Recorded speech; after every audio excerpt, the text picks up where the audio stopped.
Good morning, dearly beloved.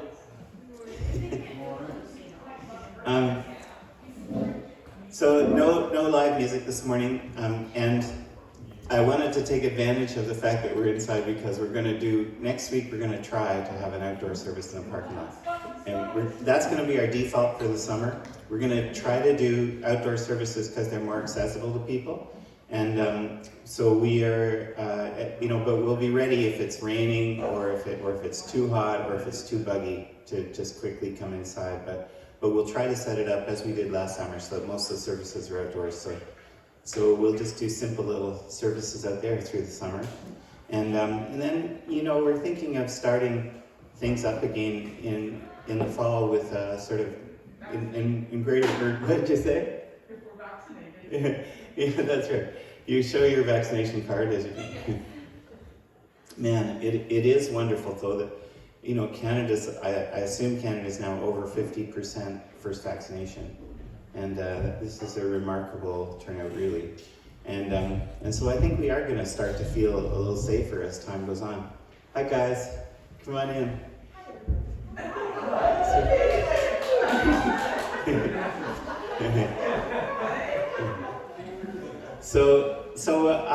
Anyway, I thought no live music this morning, just one video before the talk and the prayers and talk, and one video after. And unfortunately, this is a lousy video to show. This is all that close your eyes. I wanted this song by Bruce Coburn because we're going to be talking about John chapter 1. And in the beginning was the Word, and so I wanted to talk about God as maker, God as creator. And so this is the best song I can think of, Lord of the Starfields. And there are many versions of Bruce singing this song online. I found on YouTube, I found many versions. And unfortunately, I didn't realize this before last night, but Bruce singing live at this point in his life does not sound as good as Bruce in the studio when he was young. So I couldn't do it. I kept going, no, that's not what I hear in my head when I hear this song. So this is the recording that was on the album In the Falling Dark. But there's nothing live to look at. So let it just be your meditation and think we're going to be talking about John chapter 1. In the beginning. In the beginning was the Word. I felt like being in a prayer meeting.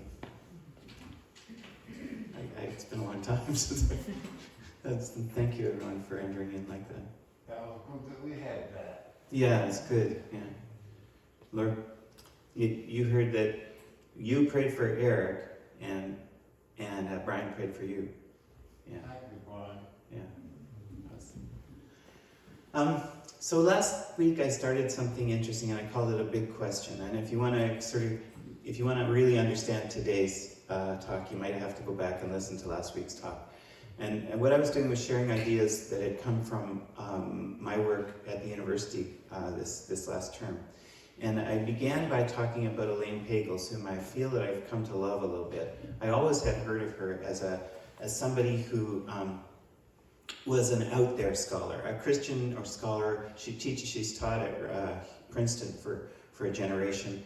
She's won a National Humanities Award. She's considered a national treasure. She's the person who wrote the first book, I think, or at least the first famous book on the Nag Hammadi texts, which were discovered in 1945.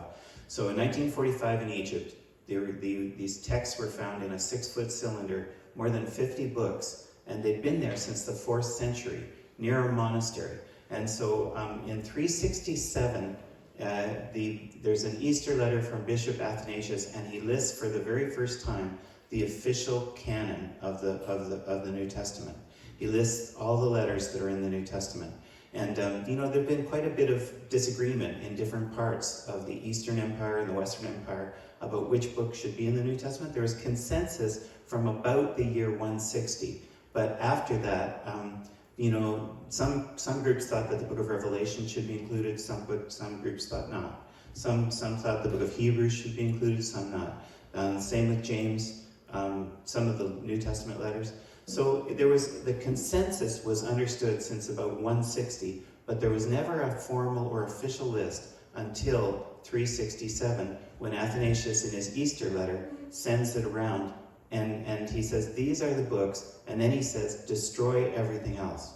So the monks just couldn't bring them to do that. They couldn't bring themselves to do that. So they hid books were just so precious. So they hid 50 books. We call them books, really some of them are only about 10 pages long. You can find them online for free these days. But these are called the Nag Hammadi texts, and they came to be known as the Gnostic Gospels. Now, some of them probably do have Gnostic philosophy in them, some don't. So it's really not a fair term, but it's what happened. And so Elaine Pagels went to Harvard to study religion, to do a doctorate years and years ago, and she had I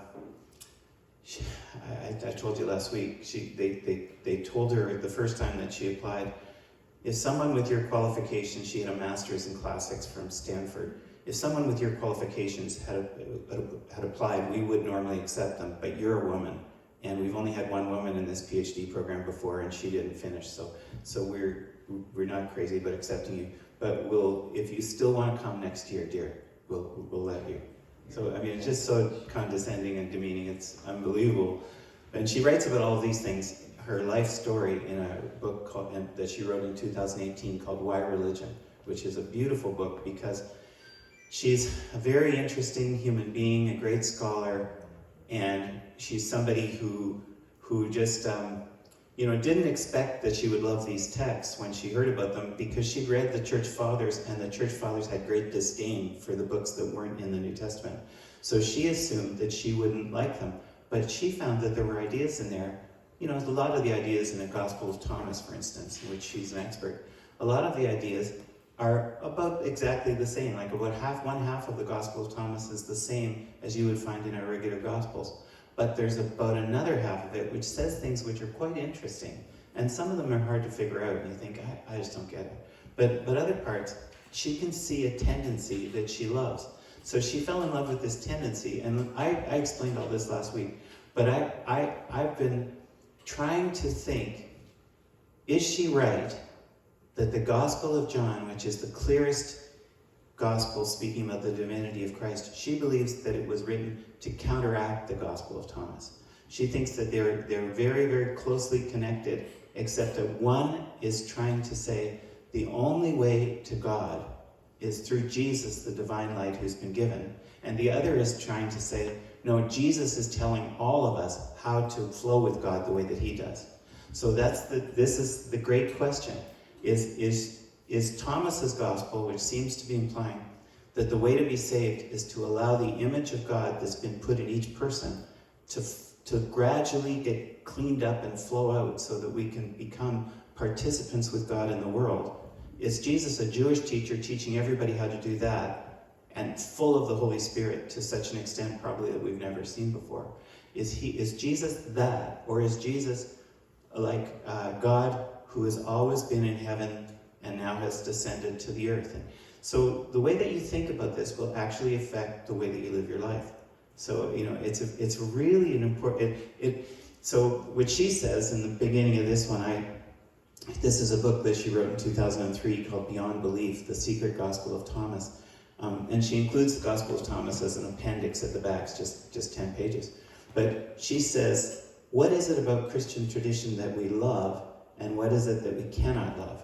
And in her memoir, she talks about the pain of losing a son, and then not very long after that, losing her husband in a climbing accident. Her son had a heart condition. He died at 5 years old. Her husband died a year later. So she goes into a church that, if we can just follow along here. She says that the gospel narrative is a retelling of the Exodus story in a way that allows the participant to be baptized in the Jordan as Jesus was, and to move toward the Eucharist as a ritual of common deliverance and hope exemplified in the death and resurrection of Jesus. And this is what I dimly recognized as I stood in the doorway of the Church of the Heavenly Rest. After many years of not being a churchgoer, being a world-class religion scholar, but not being a churchgoer, she finds herself at the back of a church, and she realizes that she belongs. And she can feel that it's good to be there.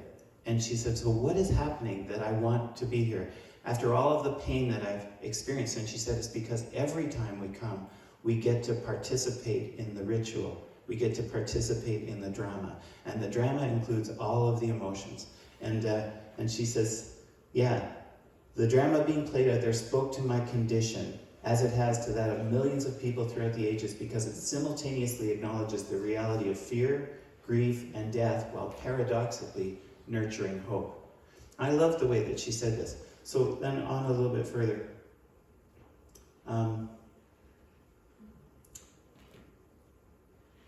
This is it. I want to read number 29, page 29. The Church of the Heavenly Rest, this lovely church that she found, I think it's an Episcopalian church in New York. The Church of the Heavenly Rest helped me to realize much that I love about religious tradition and Christianity in particular, including how powerfully these may affect us and perhaps even transform us. At the same time, though, I was also exploring in my academic work the history of Christianity in the light of the Nag Hammadi discoveries, and this research helped clarify what I cannot love: the tendency to identify Christianity with a single authorized set of beliefs, however these actually vary from church to church, coupled with the conviction that Christian belief alone offers access to God. So I'm sorry for repeating this if you were here last week. I just thought I'd get us all on the same page to start out. So what she's saying is there's two things that I can't love about Christianity, although I do love Christianity completely. I love it. I love all religions, but in particular, I love Christianity is what I think she's saying. Because of how I enter into this stream, this river of life and emotion every time I come into a service with other people. And then she says, but there's two things I can't love. One is the tendency to identify Christianity with a single authorized set of beliefs, because that's what was happening. The church in these early centuries was making uniform the belief package. So what she knows, because she's someone who studied these early texts, is that there were lots of Christianities in the early days. There were lots of ways of understanding, and she knows that the church gradually pressed those out. And as it did that with the church. I don't know if you believe this, but it seems to me that Christian church has made some mistakes over the centuries.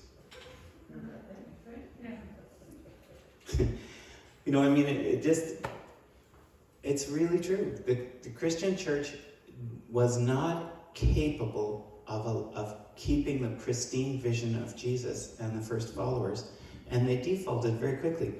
I get students to read the Apostolic Fathers. Those are the first letters that are written by Christian leaders after the New Testament. That's the first collection that we have. Already you can see all they want is unity, but the way that they think you should get unity is obey the bishop, obey the bishop. That's not what you hear in the New Testament. In the New Testament, honor everyone as greater than yourself. Learn to love. What you get in the New Testament is let's have unity because we're going to love each other.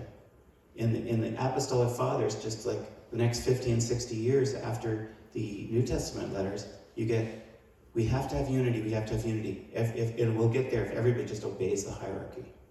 So what happens is that Jesus, who in some ways is creating a community that doesn't have the traditional hierarchies, suddenly has a church which is full of hierarchy again. It's just like St. Francis, St. Francis has created a movement which won't allow which won't allow property. They embrace poverty, and that's the most important thing in Francis's mind as he's dying, is that his brothers will never have their own property. But it's only 50 years before the leaders of the Franciscan movement and the Pope say, no, that's unreasonable, and we'll change that. So it's very, very often the case that somebody who's founding something has a pure and pristine vision, but then after that, it defaults to something that isn't quite as, maybe the Franciscans needed property. Maybe at that time, maybe that's what the Spirit was saying. I don't know. But to me, it seems like it's a normal pattern in history that somebody wonderful has a vision, and then others follow along with it, but it's often not quite as pure. So anyway, if we could go to John's Gospel. I told you last week that I did all of this to try to, and I told you some more about the complexities of comparing John's Gospel and the Gospel of Thomas as she does. And she makes the point that it's only in John's Gospel that Thomas looks like such a problem. He's the one who has the greatest difficulty in coming to faith. And in doing that, he's the one, I won't believe unless I, put my finger in his side. And she thinks that the glory of John's gospel is that it has Thomas finally at the end bowing down and saying, "My Lord and my God." So it's like a shoot 'em up match between John and Thomas over what is Jesus like. So, and anyway, let's go to this one. And I don't think I need to say this anymore. Let's just go right to John's gospel. Next page. Yeah. Okay. So John's gospel really clearly depicts the deity of Jesus. Not Matthew, Mark, and Luke don't come close, but John's gospel does. And John's gospel does it in lots and lots of ways.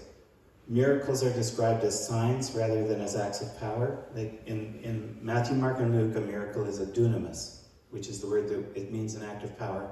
It's the word we get dynamite from. But in John, it's a sign.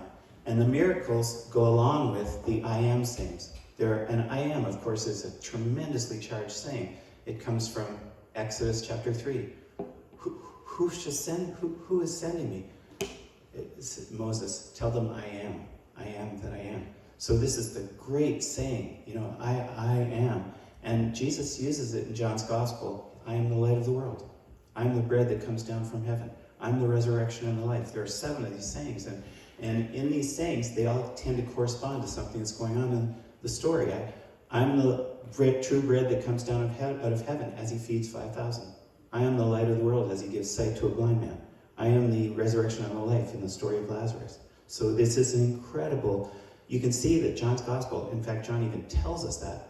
All of these things have been written so that you may believe that Jesus is the Christ, and that believing you might have life in his name. That's how the gospel is going to end, pretty much. So this is an incredible description of the divinity of Christ, which is written after the other gospels, but probably before the year 100. So it's written to give the belief one side of the picture. Other gospels give another side of the picture. And what Elaine was surprised at was that she found life in those in the message that was coming. So my big question has been, is there a way to bring these together? Is there a way to learn from both? Is there a way to take what we've traditionally thought about Jesus, sometimes I think well, sometimes not so well in church history, is there a way to take that and then also take the things that she's found beautiful, which Jewish and Christian mystics also found to be beautiful? Is there a way to find these ideas? Like, is the blessing to be found because we put an abstract set of beliefs in Jesus' divinity, or is the blessing to be found in learning how to do what Jesus did in participation with the Holy Spirit? So these are questions that I have, and I just want to start by reading from chapter 1 a little bit up, please. That's it. I want to read this, and then I want to go back over the first few verses and then give you time to think about what you think they mean, and then we can just share our ideas together. Okay? So, in the beginning was the Word was with God, the Word was God. He was in the beginning with God. All things came into being through him, and without him not one thing came into being. What has come into being in him was life, and the life was the light of all people. The light shines in the darkness, and the darkness did not overcome it. And the Word became flesh and lived among us, and we have seen his glory, the glory as of a Father's only Son, full of grace and truth. John testified to him and cried out, "This was he of whom I said, 'He who comes after me ranks ahead of me because he was before me.' From his fullness we have all received grace upon grace. The law indeed was given through Moses. Grace and truth came through Jesus Christ. No one has ever seen God. It's God the only Son, who is close to the Father's heart, who has made him known." I think that's enough for me. Let's just leave. That's all I assume. That's all I want to do today. But what I want to start off with now is the first paragraph. In the beginning was the Word. In fact, even just the first verse. In the beginning was the Word was with God, and the Word was God. I want to give you 3 minutes of silence, and I would love to have virtually everybody just say one thing about what you were thinking. What does this mean to you? In the beginning was the Word was with God, and the Word was God. That's what I want. I have 3 minutes, and then I'm going to ask you, what were you thinking about? There's no technical right answer to this. I just want to know what you were thinking about.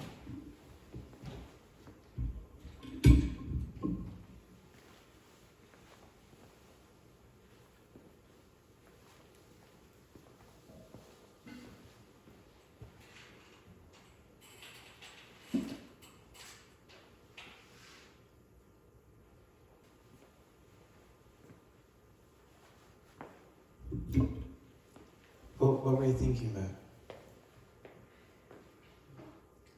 I wish we had a minute or two more.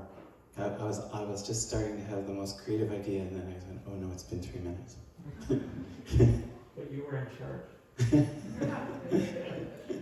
Yeah, it's true. I was just thinking everything created comes from God, or everything comes from God first. And I thought, so everything created comes from God, was with God, and is God. Say it again. Everything created Comes from God. comes from God, was with God, and is God. Everything. Oh, that's such a... So that would go on the Gnostic gospel side of the equation. Oh, that's a really interesting thing. I'll gather sticks outside after. Pardon? I'll gather sticks outside. Into the moat. Okay, so the first word is heresy. So, what else? What are people thinking? Just. Just on that same note, Yeah. my thing was creating and recreating. It's a constant cycle, and creation is constantly expanding. Constantly expanding. Creation is constant. It's a constant cycle. Lord of the Starfields. And just swirling planets. And wow. Okay. Beautiful. Yeah, Brian. In my understanding, through the years in church, it was always portrayed as the Word being Jesus. But what if it's the Word? What if it's whatever is spoken from God is the Word? So declaring I am would be a part of it. Jesus definitely would be a part of it, but so is everything else that follows through, including today, anything that's really spoken of God is the Word. Okay, so you're a moderate heretic. And you're fine looking for a way to take what's been traditionally understood, but understanding that there's some problems with our traditional understanding. It's led to some things that aren't healthy and good. So over the years, so if that's true, then, and it is true, then is there a way to look for ideas from different sources that would help our thinking to become better? That's I guess, yeah. Alex? I was thinking about the Word and Word of God, and it being like the supreme being's intervention in our life. And I think a lot of faiths you can view that from different ways, and words spoken into the world from different faiths and so on. But I think the radical departure, and I think what the early Christians were trying to really lock down, and with perhaps mixed results, but was the fact that the Word became flesh. And that's where the departure from Gnosticism, I think, really starts to emerge in modern. It's radically different. It's true. Now, it's true that probably not all the texts that have been called Gnostic Gospels are Gnostic, as I said before. But I think you're right, that there is a Gnostic philosophy which is too airy-fairy. It's too spiritual. It doesn't touch the ground. It's not material enough. Okay. But you're saying that really the genius in what is being said here is realized in verse 14. And the Word became flesh and lived among us, and we have seen his glory, the glory as of a Father's only Son. That's the genius, that the Word became flesh in Jesus. You know, so I think the church was right about that. That's certainly what's being declared here. Yeah. What else? What were you thinking about? Yeah, Renata?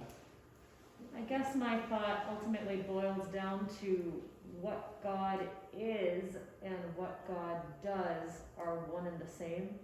Oh. Like, because there's this line that just says, "And the Word was God." So the word that was spoken. Let's say, "Let there be light," which is kind of one of the first things you hear in the Bible. Not only is what God did, it's what God actually is, in a weird way. So, like, you know how, like, That's good. so, like, I took grade 12 physics in high school ages ago, and at the very end we talked about quantum stuff. And my understanding of a debate that was happening is everything a particle? Is everything a wave? Or are some things particles and some things waves? Like, waves are like movement, like they're immaterial, like light, or even like, not even wind, but like the ripples on the water. And those are waves, and then things that are physical are particles. But then a lot of people have said, well, if you look really, really, really close at waves, you have particles. And if you look really, really, really close at particles, you have waves. Which basically means that what you are and what you do are kind of the same thing. I just love it. What you are and what you do are kind of the same thing.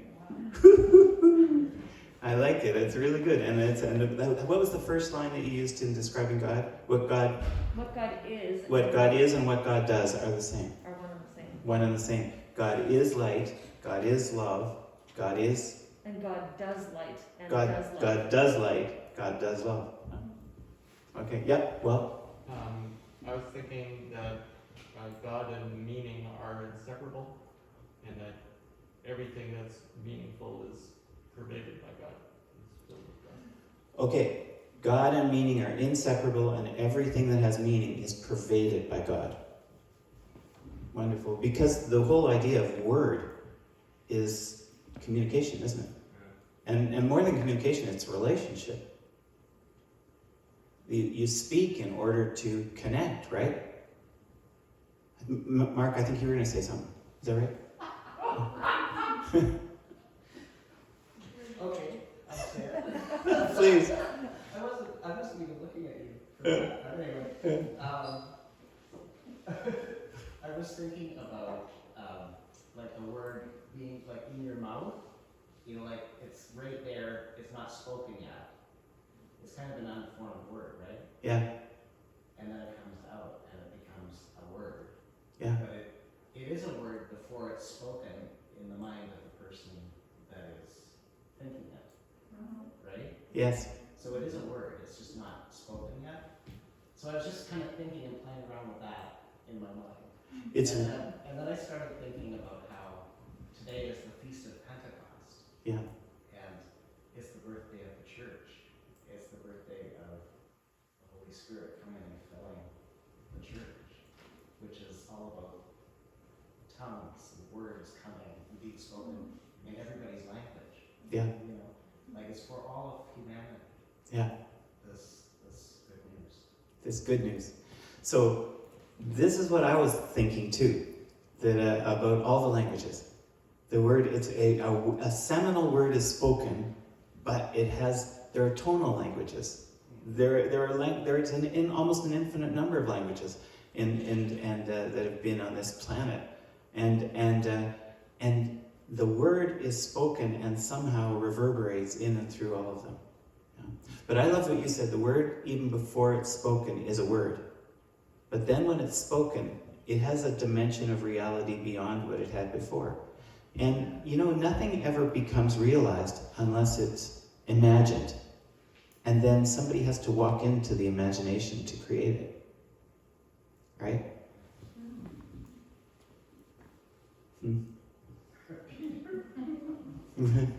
What about some other ideas? Yep, Carol. I was heard, I know that in the Jehovah's Witness Bible, John 1:1 says, in the beginning was the Word, and the Word was with God, and the Word was our God. Was our God? Was our God. So that tiny little word, changes the whole entire, like, the whole, like, gospel, the whole Bible. Yeah. It changes because of that tiny little word, and so, It's so true. And the Greek's ambiguous. You know, the Greek, the word "a" doesn't exist in Greek. So what happens is that we put it in English, we insert it when we think it makes sense. And we don't. But so you know, in the beginning was the Word, and the Word was with God, and the Word was a God. I've read some pretty complicated descriptions of why that doesn't hold up with the rest of why that philosophy doesn't hold up with the rest of the message. But in that particular case, you could insert the word "a" there legitimately, but it's been the testimony of history that it doesn't belong there. So, anybody else have anything? Yeah, Deb? This is something quite different, but I've been stuck with in the beginning. And if, God always existed, then when is the beginning? Then when's the... When is the beginning? And why is in the beginning there? How is that in reference to what comes next? Okay. Great question. So you're really thinking about that phrase, "in the beginning," and you're thinking, when did it, what began? Right, if it always existed. If it always, is there something that always existed which we call God? Or did God have a beginning? And I always thought that he didn't have a beginning, so why is that phrase in there in the beginning? that'll be addressed next week.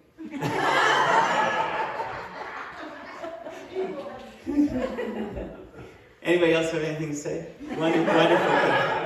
Wonderful things that you're bringing up.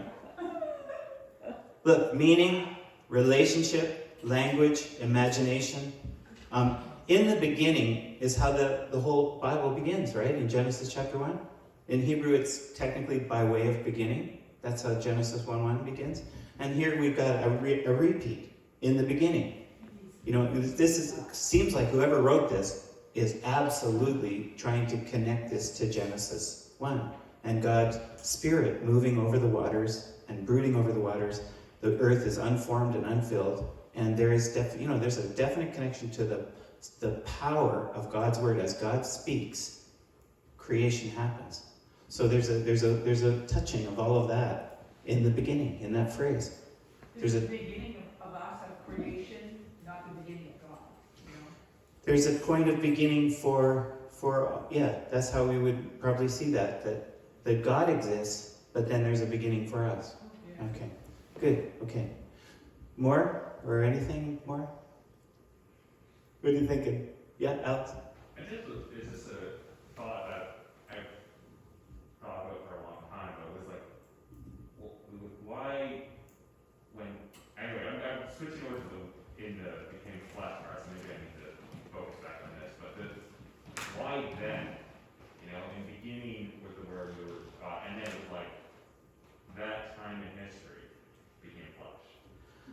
Or is it like, is that one of the, a final version of Christ becoming flesh? Has this happened before? I don't even, this is a crazy thought, but... You say this.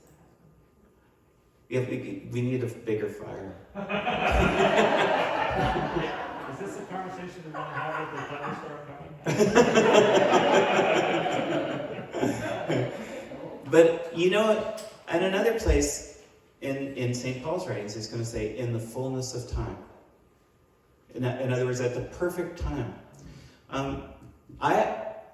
No matter what you end up thinking about Jesus, my question is, I actually think there may be a way to bring these things together. I think that we've had kind of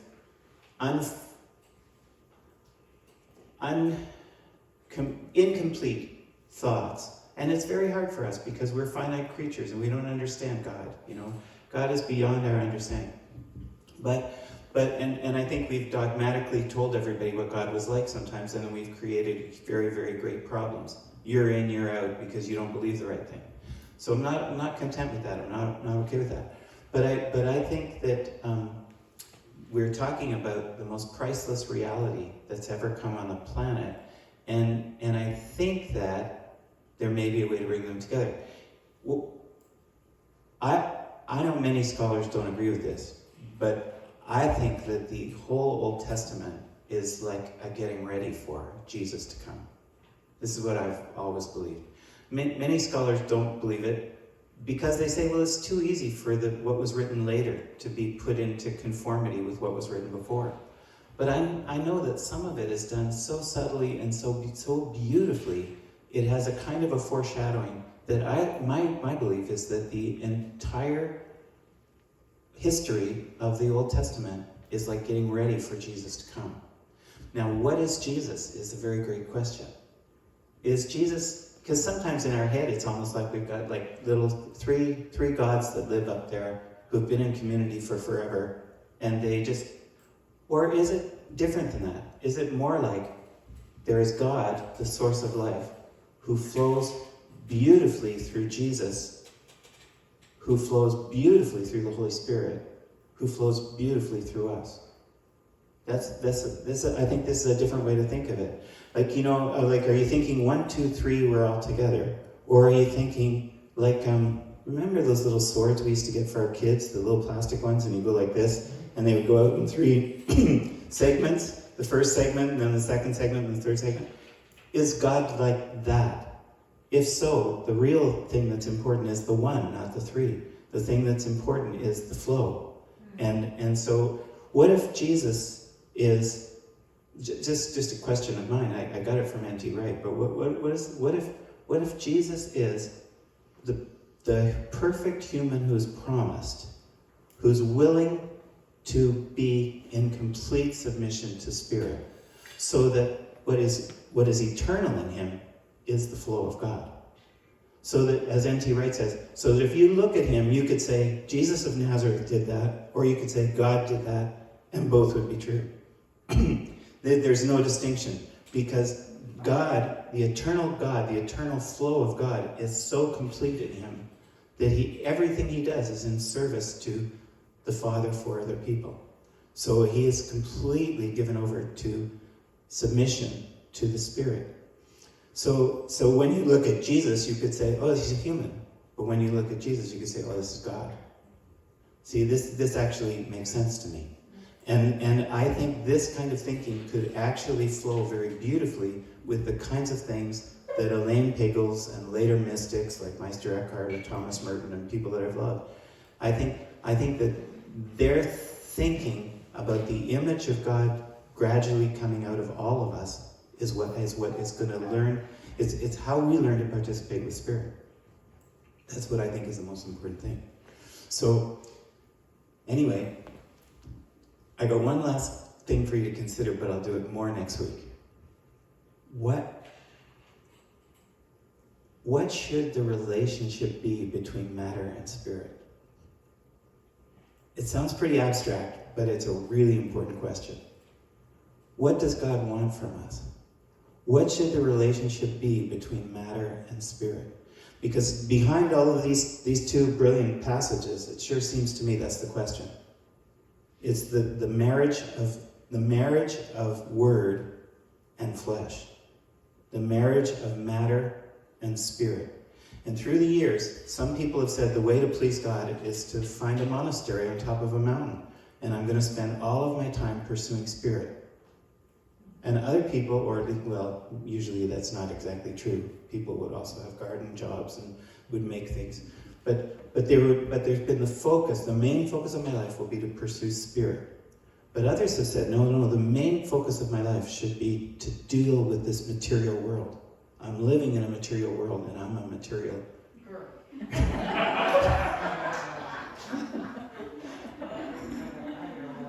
So if this passage is talking about the marriage of word and flesh, then what should it be like for us? What should our focus be? I just like 2 or 3 quick thoughts and then we'll close. Doesn't it come back to our relationship with creation? That God is physically present in creation. God, Spirit, Word, is physically present in creation. Yeah. Brilliantly present in Jesus, but also physically present in creation, in everything. Creation, it's living, and so what is the source of that life? So God and Jesus, the Holy Spirit, is physically present in creation and speaks to us there. God physically present in creation.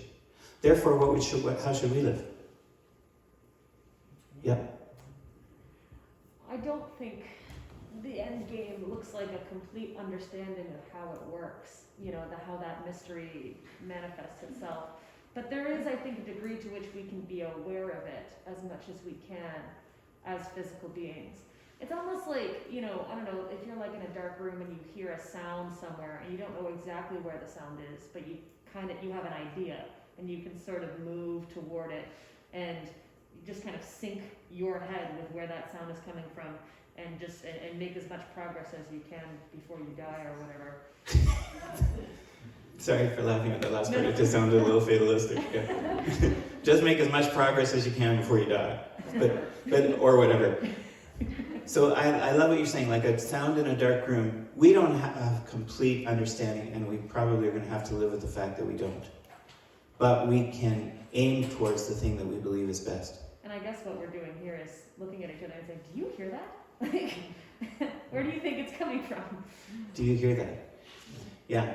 So I said this last week. I said, I'm trying to swim in a bigger ocean because I'm not okay with Christian exclusivity. The idea that you don't get to heaven or you don't get to know God if you don't believe the right thing. I said I could be okay with that if we look at the word believe as meaning live by, an older meaning. But I, in other words, if you live like Jesus, I think that's the way that you participate with the flow of the Spirit. But I think that, yeah, we're not going to understand God perfectly. We just don't. But we know that many of us have had wonderful experiences, priceless experiences with God, with Spirit, that mean the world to us. And we know that our lives were transformed because of them, and we couldn't give that up. So my connection to Jesus, in my head I can begin to make it a much bigger ocean, but the moment that there's some adversity, I go screaming back to Jesus, help me! The simplest prayer. I have a student who said that in a paper. I'm just trying to swim in a deeper ocean, but the first adversity, and I find myself going back to Christian particularity. Lord, help. I'm the same way. But I like there are things I do not want to give up on for 1 second because I've been touched by the Spirit of God.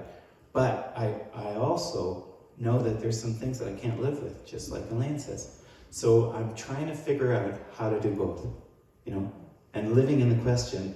And I know some things look better than other things. Like Walt says, some things have to do with the fruit of the Spirit. Some things treat other people with justice. Some things treat people with compassion and kindness. I know that I feel very confident that's the sound in the dark room I want to go toward. I guess that's it. Sorry for going so long. But I just think it's so fun to think about what is really happening in Jesus and what does God really want from us. Should we devote our life to become religious people, or should we devote our life to, any other pursuit? Yeah. Well, I think it has to do with what we love, and so, the point is to be the creation, or like Jesus to surrender to God at work, or submit. You use the word submit, but or consent to the creation of what we are. The point is to. Hopefully it reflects love. It should reflect love if we come from love, right? We come from love. So the point should be, if we can learn to submit, then we can be like Jesus. We can be the created matter full of the Spirit. And we'll be like Jesus, but we won't be, we'll be like, yes, like not Jesus of Nazareth, we won't all look exactly the same, we'll all look completely different, because God's image in each one of us is unique. Okay, I think these are fantastic questions, really. And it's going to really affect how you live in the world. Like, how much should you be, like, here's a great question. Should you kill a mosquito? Yes. Okay, that one was easy. Okay, I didn't have time to do it this morning as I was getting ready, and we had a spider on our kitchen counter, and I said to Mary Ellen, please, can you do what I would do and not do what you would do? So she lovingly took the spider in a glass and then took it outside. Oh, yes. There, there are people there's there's a religion called Jainism, in which some of the men, I don't know about the women, some of the men have the tradition of walking with a broom so that they can sweep insects off the sidewalk in front of them. But do they clean the house? But do they clean the house? Holy, I had no idea it had gone so long. Alex. Okay, sorry. Just, I think one thought too is this God flesh idea, and I think it's so important that we kind of think about Jesus like you talked about this before when he's doing miracles. Is he doing miracles as God, or is he working with the Spirit like we would? You know, and it's like if you think of Jesus as just a pile of God flesh kind of thing, that's probably not a very honorable way to say it, but anyway, but where it's like totally different than us, then it does create, and I think that's possibly some of the direction the church took, but it puts such a gulf between us and Jesus that I don't think I was really supposed to be there. Where it's like, is he fully human and fully divine? Is that a possibility? Like, I was in a small group Bible study with some ministers in this town years and years ago, and the Pentecostal minister came in and he was shaken. He was white. And he said, I have never seen this in the Bible before. I must have read it 100 times. But he read Luke chapter 5. And in it says, the Pharisees are confronting Jesus whether or not he'll heal on the Sabbath. And Jesus, it makes this comment, and the power of the Lord was there to heal that day. And he suddenly realized, that means it wasn't always. The power of the Lord was there to heal. If you look at it, I think it's Luke 5:17 or something like that, if you look at it. And he just said, I have seen this my whole life and never seen it. Because I've always just thought of Jesus, I was just given this Sunday school picture, I was just thought of Jesus as God, boom, boom. He said, but suddenly I'm realizing, no, the presence of the power of the Lord was sometimes there to heal. Well, it said right in Luke 4 that it wasn't there in Nazareth, so. In Luke, what does it say in Luke 4? Luke 4, it says that he couldn't do anything. Oh, yeah. Yeah. Because the conditions weren't right then. Okay. So this is such an interesting thing. What you end up deciding about this, honestly, is going to affect the kind of communities you build, and also going to affect the way you treat every human being on the planet. And maybe it's going to affect your stance in life about whether or not you feel good about getting a new car. I mean, matter and spirit, in the end, everything is going to come down to this equation. Goodbye. Look, we do have, do you want to see? Yeah, let's do it. It's just a wonderful video. We did it last week, and I just loved it, so I thought it'd be good to do it one last time. This song we've done with bands here many times, but this is the guys that wrote it in concert. And then goodbye. I thought I'd close with a benediction.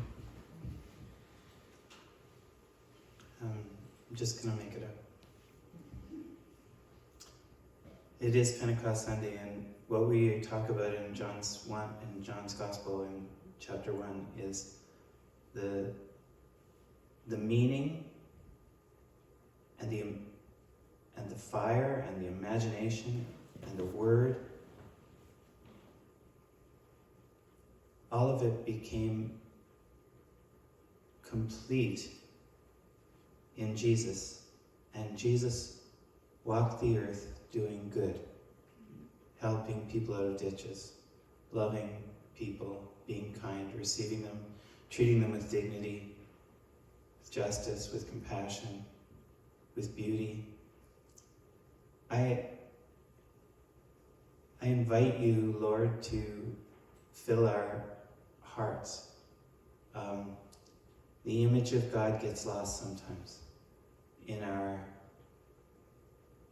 Sometimes our focus is so much on the material that we forget about the fire and the passion to serve.